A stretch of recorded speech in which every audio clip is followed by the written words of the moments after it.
कल जो मैंने वीडियो अपलोड करी थी आइसोलेशन प्रिकॉशन के ऊपर, मुझे काफ़ी सारे मैसेजेस आए कि क्या मैं वो वीडियो कुछ लोगों के मैसेज आए कि क्या मैं वो वीडियो हिंदी में बना सकता हूँ और काफ़ी लोगों के मैसेज आए कि क्या मैं वो वीडियो उर्दू में बना सकता हूँ। ਤੇ ਉਰਦੂ ਤਾਂ ਮੈਨੂੰ ਨਹੀਂ ਆਉਂਦੀ ਮਗਰ ਮੈਨੂੰ ਇੰਨਾ ਪੱਕਾ ਪਤਾ ਕਿ ਉਰਦੂ ਲੋਕ ਪੰਜਾਬੀ ਜ਼ਰੂਰ ਸਮਝਦੇ ਆ ਤੇ ਇਹ ਵਾਲੀ ਵੀਡੀਓ 'ਚ ਅਸੀਂ ਹਿੰਦੀ ਪੰਜਾਬੀ 'ਚ डिस्कस करेंगे अबाउट आइसोलेशन प्रिकॉशन राइट। तो let's start immediately on contact precaution. तो कॉन्टैक्ट प्रिकॉशन के ऊपर बात करते हैं। सबसे पहले कॉन्टैक्ट प्रिकॉशन क्या है, ठीक है। तो सबसे पहले कॉन्टैक्ट प्रिकॉशन का मतलब जैसे किसी एक पेशेंट को कोई प्रॉब्लम है, जैसे वो कॉन्टैक्ट प्रिकॉशन में है, तो आप उसको टच करोगे ना, टच करके ये वाले हाथ दूसरे पेशेंट को टच कर दोगे तो उसको कॉन्टैक्ट प्रिकॉशन स्प्रेड हो जाएगा। या लेट से किसी पेशेंट को कॉन्टैक्ट प्रिकॉशन पे है तो वो अपनी साइड रेल टच करता है, राइट। तो अगर आपने वो साइड रेल टच कर दी नंगे हाथों से ऐसे गिल और विदाउट ग्लव्स, और ये वाले हाथ आपके दूसरे पेशेंट में आप जाके टच करोगे तो स्प्रेड हो जाएगा बैक्टीरिया, राइट। उसको कॉन्टैक्ट प्रिकॉशन कहा जाता है, ठीक है। अब इसका अब इसका निमोनिक आपको याद कर लेना है, क्योंकि जब एनक्लेक्स एग्ज़ाम में जब वो आपको भी एग्ज़ाम शुरू होने से पहले जब आपको बोर्ड देते हैं लिखने के लिए, तो उसमें आप ये फटाफट निमोनिक लिख लेना। तो निमोनिक फॉर कॉन्टैक्ट प्रिकॉशन का क्या है, इसका निमोनिक है मिसिस वी। ये आपको याद रख लेना, मिसिस वी। तो उसको मिसिस वी क्या मतलब हुआ इसका, इसका मतलब हुआ MR SA, और you can say VRE, MRSA और VRE वैंकोमाइसिन रेसिस्टेंट इंटरोकोकाई, और MDRO also comes under M, right। MRSA, MDRO और VRE, इनमें से वो आप कुछ भी दे सकते हैं। R stand for RSV, respiratory syncytial virus। S stand for any skin infection like impetigo, scabies और shingles, ठीक है। W stand for any wound infection, किसी की जैसे ड्रेनेज हो रही है या पस पड़ रही है, कोई भी वुंड इन्फेक्शन हो तो W फॉर दैट, ठीक है। E for enteric infection, enteric infection में क्या क्या आएगा, नोरा वायरस।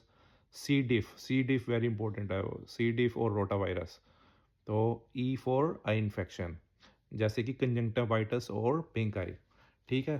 तो ये सारे आपको डिसीज़ेस याद कर लेनी है, क्योंकि एग्ज़ाम में हम इस पे डीप डिटेल में नहीं जाएंगे, क्योंकि एग्ज़ाम में सिर्फ आप उन्होंने आपको क्वेश्चन देना है कि ये पेशेंट विद पस और ड्रेनेज और पेशेंट विद स्केबीज। तो ज़्यादा आपको डीप में जाने की लोड़ नहीं है, सिर्फ इतना पता होना चाहिए कि वो कौन सी डिसीज़ किसके अंदर आती है। सो कॉन्टैक्ट प्रिकॉशन में मिसिस वी सारी आती है, ठीक है। ये आपने फटाफट बोर्ड पे लिख लेनी है। अब अब अब जो पीपीई है वो भी पूरा इंपॉर्टेंट है कि आपको क्या पहन के जाना है, ठीक है।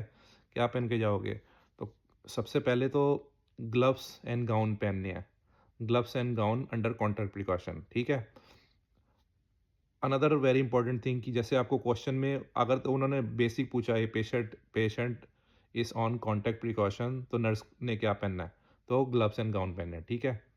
अब जो ग्लव्स एंड गाउन, अगर तो उन्होंने क्वेश्चन बदल दिया, उन्होंने कहा ए पेशेंट को कॉन्टैक्ट प्रिकॉशन में है प्लस उसकी वूंड ड्रेनिंग हो रही है या वूंड में पस पड़ी हुई है, तो क्या क्या पहनोगे। तो in that situation gloves gown तो पहननी है, उसके साथ स्टैंडर्ड प्रिकॉशन यूज़ करना है। स्टैंडर्ड प्रिकॉशन विच सारा कुछ आएगा, जिदा gown, mask, gloves, goggle and face shield और गॉगल्स एक ही चीज़ है ना। तो ये सारी चीज़ें पहननी है, और स्टैंडर्ड प्रिकॉशन का मतलब है सब कुछ पहन के जाना है। और स्टैंडर्ड प्रिकॉशन सारे पेशेंट के साथ जाएगा, सारी disease like contact precaution, airborne precaution and droplet precaution सबके साथ जाएगा स्टैंडर्ड प्रिकॉशन। तो अगर तो आपको उन्होंने दे दिया कि पेशेंट को पास पड़ी है या ड्रेनेज हो रही है या जैसे वॉमिटिंग हो रही है या पेशेंट को प्रोडक्टिव काफ है, और चांसेस हैं कि वो जब लाइक प्रोडक्टिव काफ करेगा तो आपकी आंखों में जाने के चांस है, राइट। तो ग्लव्स और गाउन नहीं बचा सकता, राइट। तो इसलिए आपको स्टैंडर्ड प्रिकॉशन मतलब सब कुछ पहन के जाना है, gloves, goggle, gown, mask, everything, ठीक है। समझ आ गई, that's come under contact precaution. अब ये वाला पेशेंट जो कॉन्टैक्ट प्रिकॉशन का है वो प्राइवेट रूम में होएगा, प्राइवेट रूम में उसको रखना है, या तो वो पूरा का पूरा रूम में अकेला होगा या कोहोर्ट होगा। ਹੁਣ कोहोर्ट का मतलब की है, कोहोर्ट का मतलब है कि जिदा एक रूम 'ਚ 2 ਬੈੱਡ ਹੈ, ਰਾਈਟ। 2 ਬੈੱਡ ਹੈ ਤੇ ਕੋਹੋਰਟ ਦਾ ਮਤਲਬ ਜਿੱਦਾਂ ਏ ਵਾਲੇ ਬੈੱਡ ਨੂੰ ਜਿੱਦਾਂ ਸੀ ਡਿਫ ਹੈ, ਸੀ ਡਿਫ ਪ੍ਰੋਬਲਮ ਹੈ, ਤੇ ਦੂਜੇ ਵਾਲੇ ਪੇਸ਼ੈਂਟ ਨੂੰ ਵੀ ਸੀ ਡਿਫ ਪ੍ਰੋਬਲਮ ਹੋਣੀ ਚਾਹੀਦੀ ਹੈ, ਸੇਮ ਇਨਫੈਕਸ਼ਨ, ਸੇਮ ਪੈਥੋਜਨ ਹੋਣੇ ਚਾਹੀਦੇ, ਤੇ ਉਹਨੂੰ ਕਹਿੰਦੇ ਕੋਹੋਰਟ। ਜਿੱਦਾਂ ਹੁਣ A ਵਾਲੇ ਪੇਸ਼ੈਂਟ ਨੂੰ ਸਕੇਬੀਸ ਹੈ ਅਤੇ B ਵਾਲੇ ਨੂੰ ਵੀ ਸਕੇਬੀਸ ਹੋਣੀ ਚਾਹੀਦੀ ਹੈ ਅਤੇ ਸੇਮ ਰਹਿ ਸਕਦੇ ਆ। ਇੱਦਾਂ ਤੁਸੀਂ ਨਹੀਂ ਕਰ ਸਕਦੇ ਕਿ ਜਿੱਦਾਂ A ਵਾਲੇ ਪੇਸ਼ੈਂਟ ਨੂੰ ਸਕੇਬੀਸ ਹੈ ਅਤੇ ਦੂਜੇ ਵਾਲੇ ਪੇਸ਼ੈਂਟ ਨੂੰ ਟਿਊਬਰਕਲੋਸਿਸ ਹੈ ਅਤੇ ਇਹ ਦੋ ਅਲੱਗ-ਅਲੱਗ ਪ੍ਰੋਬਲਮ ਹੋ ਗਈ ਨਾ, ਦੋ ਇਨਫੈਕਸ਼ਨ ਡਿਫਰੈਂਟ ਹੋ ਗਏ ਅਤੇ ਡਿਫਰੈਂਟ ਇਨਫੈਕਸ਼ਨ ਹੀ ਉਹਨਾਂ ਨੂੰ ਦੋਨਾਂ ਨੂੰ ਸੇਮ ਕੋਹੋਰਟ ਹੋਣੇ ਚਾਹੀਦੇ ਆ। ਠੀਕ ਹੈ, ਸਮਝ ਆ ਗਈ? That's clear, right? That's come under contact precaution. Another thing is ਜਿਹੜਾ ਪੇਸ਼ੈਂਟ ਹੈ ਉਹਦੀ ਜਿਹੜੀ ਬਲੱਡ ਪ੍ਰੈਸ਼ਰ ਕਫ ਹੈ ਜਾਂ ਸਟੈਟੋਸਕੋਪ ਹੈ ਉਹਦਾ ਪ੍ਰਾਈਵੇਟ ਹੋਣਾ ਚਾਹੀਦਾ, ਪਰਸਨਲ ਹੋਣਾ ਚਾਹੀਦਾ। ਪਰਸਨਲ ਮਤਲਬ ਇੰਡੀਵਿਜੂਅਲ ਯੂਜ਼ ਲਈ। ਅਤੇ ਜਿਹੜੇ ਪੇਸ਼ੈਂਟ ਦੇ ਪਿੱਛੇ ਵਾਲ ਹੁੰਦੀ ਹੈ ਨਾ, ਉਹਦੇ ਵਿੱਚ ਬਕਟ ਹੁੰਦੀ ਹੈ, ਉਹਦੇ ਵਿੱਚ ਦਾ ਬਲੱਡ ਪ੍ਰੈਸ਼ਰ ਕਫ ਰੱਖ ਦਿਓ ਅਤੇ ਸਟੈਟੋਸਕੋਪ ਰੱਖ ਦਿਓ, ਰਾਈਟ? ਅਤੇ ਜਦੋਂ ਤੁਸੀਂ ਯੂਜ਼ ਕਰੋਗੇ ਉਹ ਸਿਰਫ ਉਸੀ ਪੇਸ਼ੈਂਟ ਲਈ ਯੂਜ਼ ਕਰਨਾ ਹੈ, ਕਿਉਂਕਿ ਲੈਟਸ ਸੇ ਉਹ ਜਿਹੜਾ ਸਟੈਟੋਸਕੋਪ ਤੁਸੀਂ ਉਸ ਪੇਸ਼ੈਂਟ ਨੂੰ ਯੂਜ਼ ਕਰਦੇ ਹੋ ਅਤੇ ਉਹੀ ਵਾਲਾ ਸਟੈਟੋਸਕੋਪ ਅਗਰ ਤੁਸੀਂ ਦੂਜੇ ਪੇਸ਼ੈਂਟ ਨੂੰ ਯੂਜ਼ ਕਰੋਗੇ, ਇਹਦਾ ਮਤਲਬ ਕੰਟੈਕਟ ਪ੍ਰੀਕਾਸ਼ਨ ਸਪਰੈਡ ਹੋ ਗਿਆ। ਠੀਕ ਹੈ, ਅਤੇ ਇਸ ਵਾਲੇ ਪੇਸ਼ੈਂਟ ਦੀ ਕੋਈ ਵੀ ਚੀਜ਼ ਉਹਨੂੰ ਟੱਚ ਨਹੀਂ ਕਰਨੀ। ਅਤੇ ਜਦੋਂ ਵੀ ਇਸ ਪੇਸ਼ੈਂਟ ਨੂੰ ਟੱਚ ਕਰਨਾ ਤੁਸੀਂ ਜਿਹਨੂੰ ਕੰਟੈਕਟ ਪ੍ਰੀਕਾਸ਼ਨ 'ਤੇ ਹੈ, you always have to wear the full kit, right? ਅਤੇ ਪਲੱਸ ਜਦੋਂ ਤੁਸੀਂ ਐਂਟਰੀ ਕਰੋ ਪੇਸ਼ੈਂਟ ਦੇ ਰੂਮ 'ਤੇ, you always have to wash your hand with soap and water. ਅਤੇ ਜਦੋਂ ਤੁਸੀਂ ਨਿਕਲੋਗੇ exit out of the room, ਜਦੋਂ ਤੁਸੀਂ ਬਾਹਰ ਆਉਣਾ again you have to wash your hand with soap and water. That is comes under contact precaution, right? So another important thing, ਅਗਰ ਤੇ ਪੇਸ਼ੈਂਟ ਨੂੰ ਸੀ ਡਿਫ ਹੈ, ਰਾਈਟ? ਸੀ ਡਿਫ ਜਿਹੜਾ ਬੈਕਟੀਰੀਆ ਉਹ ਡਾਇਰੀਆ ਪ੍ਰੋਡਿਊਸ ਕਰਦਾ ਪੇਸ਼ੈਂਟ ਨੂੰ। Patient will have lot of diarrhoea, right? ਅਤੇ ਜਿਹੜਾ ਸੀ ਡਿਫ ਦਾ ਬੈਕਟੀਰੀਆ ਜਰਮ ਹੈ ਉਹ ਸਿਰਫ ਅਗਰ ਤੁਹਾਨੂੰ ਐਨਕਲੈਕਸ 'ਤੇ ਕੁਐਸਚਨ ਆ ਗਿਆ ਪੇਸ਼ੈਂਟ ਵਿਦ ਸੀ ਡਿਫ ਅਤੇ what you can do, so nurse will always wash hand with soap and water, ਕਿਉਂਕਿ ਸੀ ਡਿਫ ਦਾ ਜਿਹੜਾ ਬੈਕਟੀਰੀਆ ਹੈ ਸੋਪ ਐਂਡ ਵਾਟਰ ਨਾਲ ਹੀ ਹਟੇਗਾ। You can not use alcohol based gel.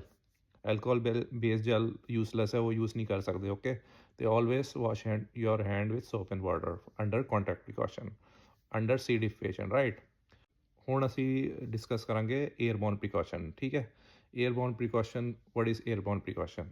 ਏਅਰਬੋਰਨ precaution ਦਾ ਮਤਲਬ ਹੈ ਜਿਹੜੇ ਜਰਮਸ ਹੈ, ਰਾਈਟ, ਉਹ ਜਰਮਸ ਫਲੋਟ ਐਂਡ ਫਲਾਈ ਕਰਦੇ ਆ ਅਤੇ ਉਹ ਲੌਂਗ ਡਿਸਟੈਂਸ ਜਾ ਸਕਦੇ ਆ, लॉन्ग डिस्टेंस ट्रैवल कर सकते हैं। जोड़े भी जम्स है float and fly and they can travel to long distance, ठीक है?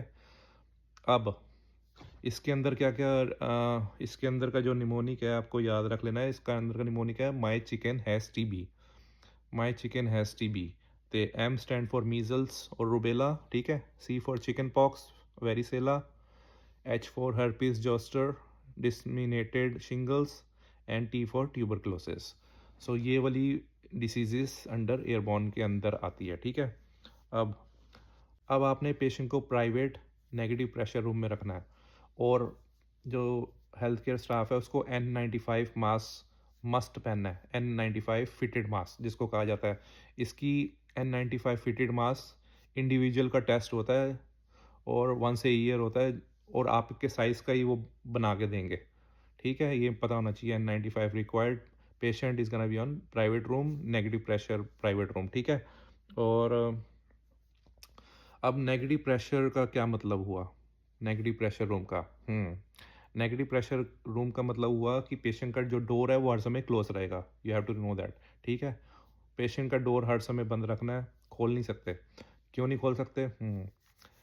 जो let's say negative pressure room का क्या मतलब हुआ? इसका मतलब हुआ जो हॉलवे की एयर है, राइट, जो हॉलवे की एयर है वो पेशेंट के रूम में नहीं जा सकती, ठीक है, इस समय, क्योंकि डोर क्लोज है। और जो पेशेंट के रूम की एयर है वो बाहर हॉलवे में नहीं जा सकती, ठीक है? सबसे पहली बात करेक्ट, राइट?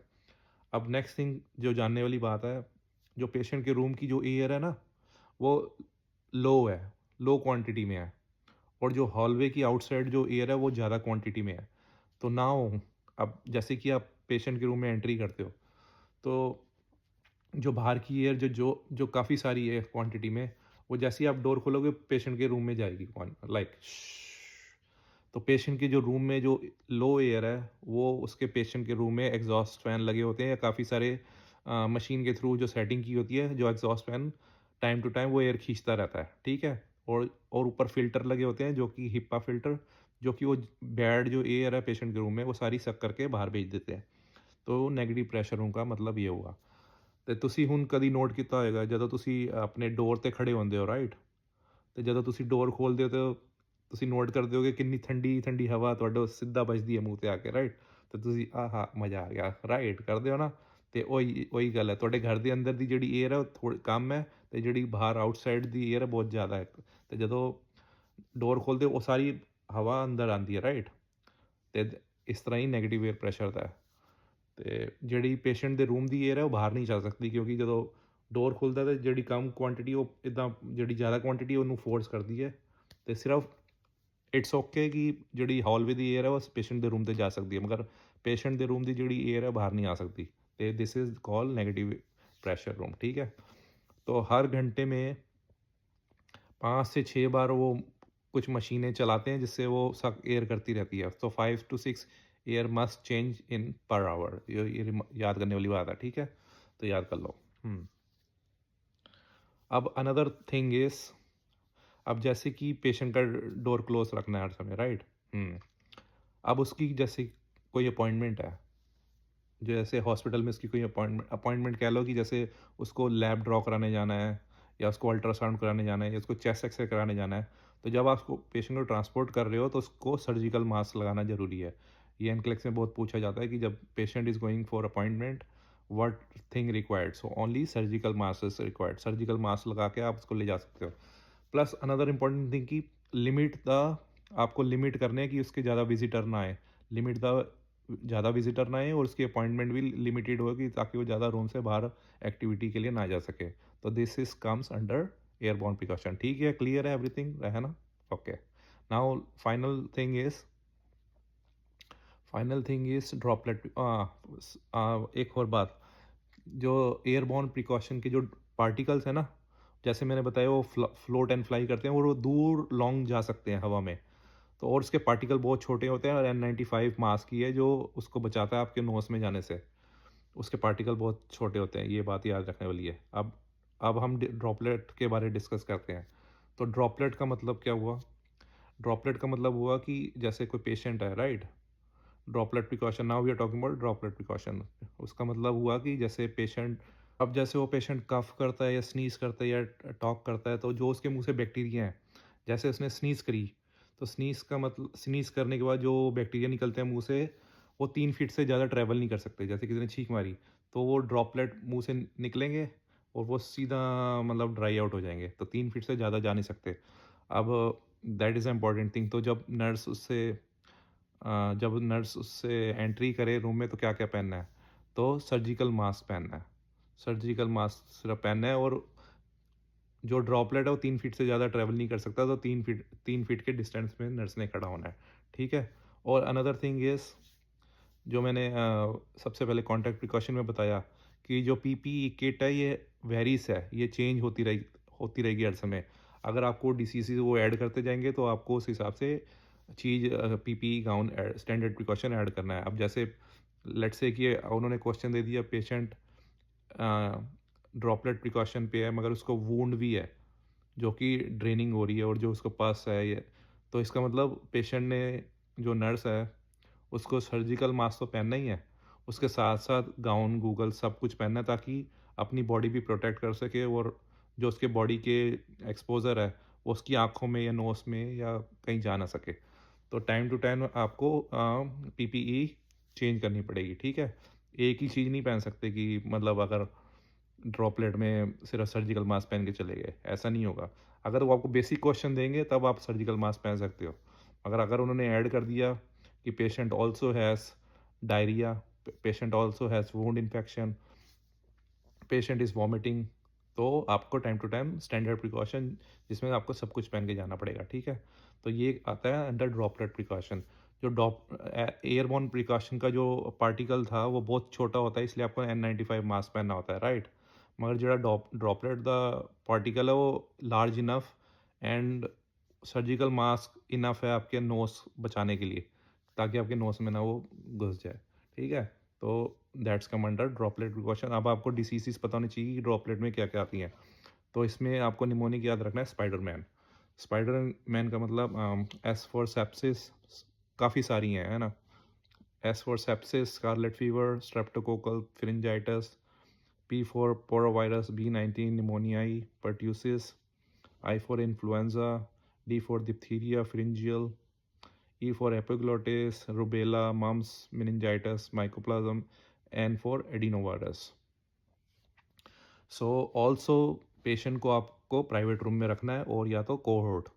प्राइवेट का मतलब या तो पेशेंट सिंगल होगा, या तो 2 पेशेंट होंगे तो सेम डिसीज़ वाले ही होंगे जिनको सेम इन्फेक्शन है, ठीक है?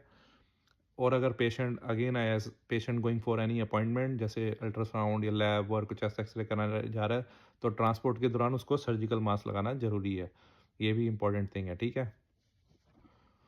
ਹੁਣ ਸਭ ਤੋਂ ਇੰਪੋਰਟੈਂਟ ਥਿੰਗ ਜਿਹੜੇ ਨਿਮੋਨਿਕ ਹੈ ਰਾਈਟ, ਜਿੱਦਾਂ ਕੰਟੈਕਟ ਪ੍ਰੀਕਾਸ਼ਨ ਦਾ ਮਿਸਿਸ ਵੀ ਹੈ, ਜਾਂ 에ਅਰਬੋਰਨ ਦਾ MTV ਮਾਈ ਚਿਕਨ STB ਹੈ, ਜਾਂ ਡ੍ਰੌਪਲੇਟ ਦਾ ਸਪਾਈਡਰਮੈਨ ਹੈ।